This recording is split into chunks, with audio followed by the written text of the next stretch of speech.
കള്ളിമാലി ശ്രീ ഭദ്രകാളി ദേവി ക്ഷേത്രത്തിൽ പൊങ്കാല മഹോത്സവം നടന്നു. 1008 പൊങ്കാല അടുപ്പുകളിലാണ് ദേവിക്കായി ഭക്തർ പൊങ്കാല അർപ്പിച്ചത്. ക്ഷേത്രത്തിൽ നടന്നു വന്നിരുന്ന ശ്രീമദ് ഭാഗവത് സപ്താഹ യജ്ഞത്തിന്റെ ഭാഗമായാണ് മേടമാസം 10 പൊങ്കാല മഹോത്സവം നടത്തിയത്. രാജാക്കാട് കള്ളിമാലി ശ്രീ ഭദ്രകാളി ദേവീക്ഷേത്രത്തിൽ നടന്നു വന്നിരുന്ന ശ്രീമദ് ഭാഗവത സപ്താഹ യജ്ഞത്തിന്റെ ഭാഗമായിട്ടാണ് നൂറുകണക്കിന് ഭക്തർ പങ്കെടുത്ത പൊങ്കാല മഹോത്സവം നടന്നത്. ക്ഷേത്രം മേൽശാന്തി ശിവപ്രസാദ് എമ്പ്രാന്തിരി പണ്ടാര അടുപ്പിൽ ദീപം പകർന്നുകൊണ്ട് പൊങ്കാല മഹോത്സവത്തിന് തുടക്കം കുറിച്ചു.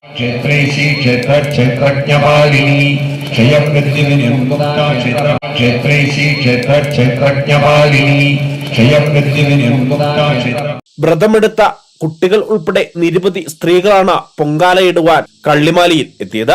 രാവിലെ 7 മണിയോടെ പൊങ്കാല അടുപ്പുകളിൽ തീ പകർന്നു.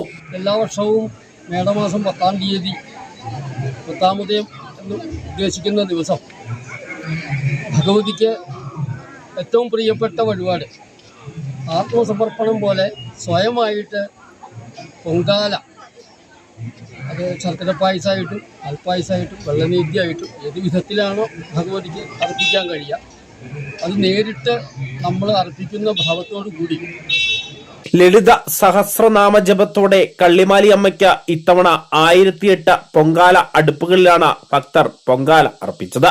രാവിലെ ഗണപതി ഹോമം, വിഷ്ണു സഹസ്രനാമജപം, ഓംകാരം, ധ്യാനം എന്നീ ചടങ്ങുകളോടെ ആരംഭിച്ച ഭാഗവത പാരായണം, പ്രഭാഷണം എന്നിവയോടെ ക്ഷേത്രത്തിലെ യജ്ഞവേദിയിൽ യജ്ഞാചാര്യൻ സ്വാമി ഉദിത് ചൈതന്യജിയുടെ കാർമ്മികത്വത്തിൽ നടത്തിവന്ന ശ്രീമദ് ഭാഗവത സപ്താഹയജ്ഞത്തിനും ഇതോടെ സമാപനമായി.